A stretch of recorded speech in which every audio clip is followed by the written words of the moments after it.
ओम नमः शिवाय। मैं हूं ज्योतिर्विद पंडित दीपक दुबे और उपस्थित हूं आपके साथ सितंबर महीने का राशिफल लेकर। क्या कह रहा है सितंबर का महीना, करेंगे इसके ऊपर विस्तार पूर्वक चर्चा। लेकिन सबसे पहले जान लें कि सितंबर में क्या है विशेष। दो चीज़ें बहुत महत्वपूर्ण हैं सितंबर में। एक, पहला पितृपक्ष प्रारंभ हो रहा है 6 सितंबर से लेकर 20 सितंबर तक यह रहेगा पितृपक्ष। तो जो लोग भी पितृ कार्य करना चाहते हैं, हालांकि इसके ऊपर मैं वीडियो अलग से देने वाला हूं, दूंगा, तो उसको आप देखें। लेकिन जो लोग पितृ संबंधी कार्य करना चाहते हैं, कराना चाहते हैं, वे 6 से 20 सितंबर के मध्य करा सकते हैं या कर सकते हैं। यह पितरों का महीना है। और दूसरा, नवरात्रि, शारदीय नवरात्र प्रारंभ होगा 21 तारीख से लेकर के 29 सितंबर तक। तो सितंबर के महीने में ही पितृपक्ष और नवरात्र दोनों पड़ रहे हैं। 30 सितंबर को विजयादशमी का त्यौहार है। तो ये बड़े अवसर हैं सितंबर में, जिसका आप अपने किसी भी समस्या या किसी भी चीज़ के निराकरण के लिए या स्वयं के वृद्धि के लिए, स्वयं के व्यक्तित्व के विकास के लिए, घर परिवार के सुख समृद्धि के लिए इसका बहुत अच्छे से प्रयोग कर सकते हैं। दूसरी बात बता दूं कि जो मेरा राशिफल होता है यह लग्न पर आधारित होता है। इसके लिए आप अपनी चंद्र राशि, सूर्य राशि, नामाक्षर इत्यादि को आधार ना माना करें, बल्कि लग्न राशि को आधार माना करें। और इसके अलावा बता दूं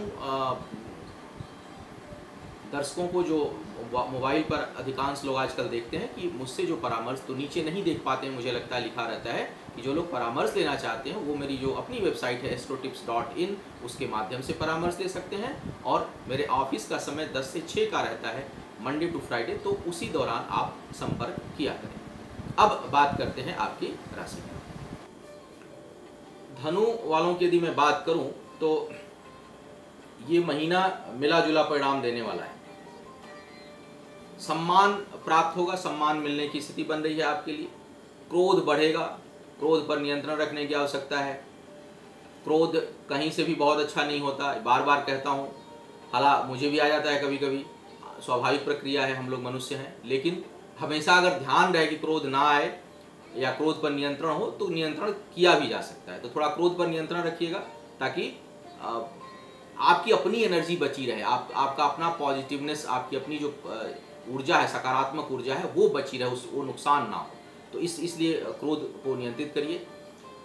जिन नर्वस सिस्टम में जिन लोगों को समस्या है, नर्व्स रिलेटेड प्रॉब्लम जिन लोगों को है, वो बढ़ सकती है। तो थोड़ा उस पर आपको ध्यान रखना है। अपने शरीर का ध्यान रखिए, फिटनेस का ध्यान रखिए।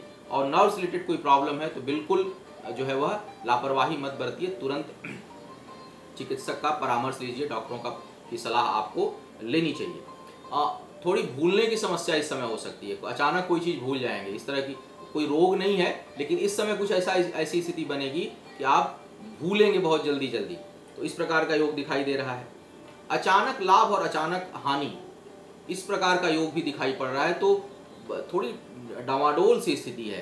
तो सोच समझकर, जब ऐसी स्थिति बने तो बहुत सोच समझकर हमको फाइनेंशियल डिसीजन लेने चाहिए। काम में बढ़े, जो भी काम आप कर रहे हैं उसमें वृद्धि का योग दिखाई दे रहा है। विशेष करके जो लोग बिजनेस में हैं उसमें भी वृद्धि होगी। यदि आप नौकरी में हैं तो वहाँ भी आपको कुछ नए काम, नए अवसर आपको मिल सकते हैं। इस प्रकार का योग दिखाई दे रहा है।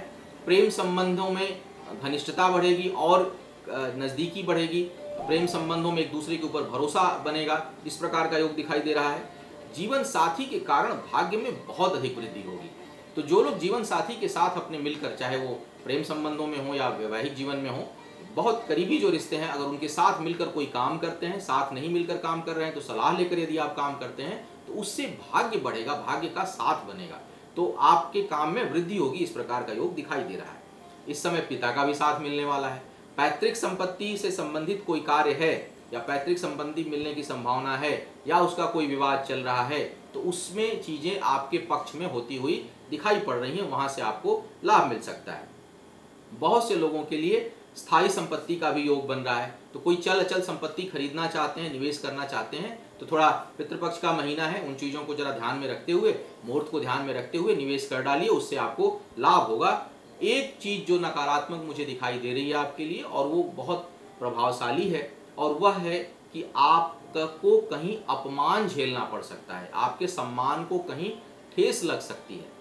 तो थोड़ा कार्य व्यवहार करते समय, जब आप अपने किसी के साथ भी आप जो भी बर्ताव करें, उसमें आप थोड़ा सोच समझ कर करें। कई बार भलाई करने में भी बुराई हाथ लग जाती है और हम कुछ अच्छा सोचकर किसी की मदद करते हैं या कुछ अच्छे के लिए बोलते हैं, लेकिन उसका जो परिणाम है वो बहुत दुखदाई होता है, बहुत कई बार तकलीफ देने वाला हो जाता है। तो आप थोड़ा सा अपने सम्मान को लेकर सचेत रहिए।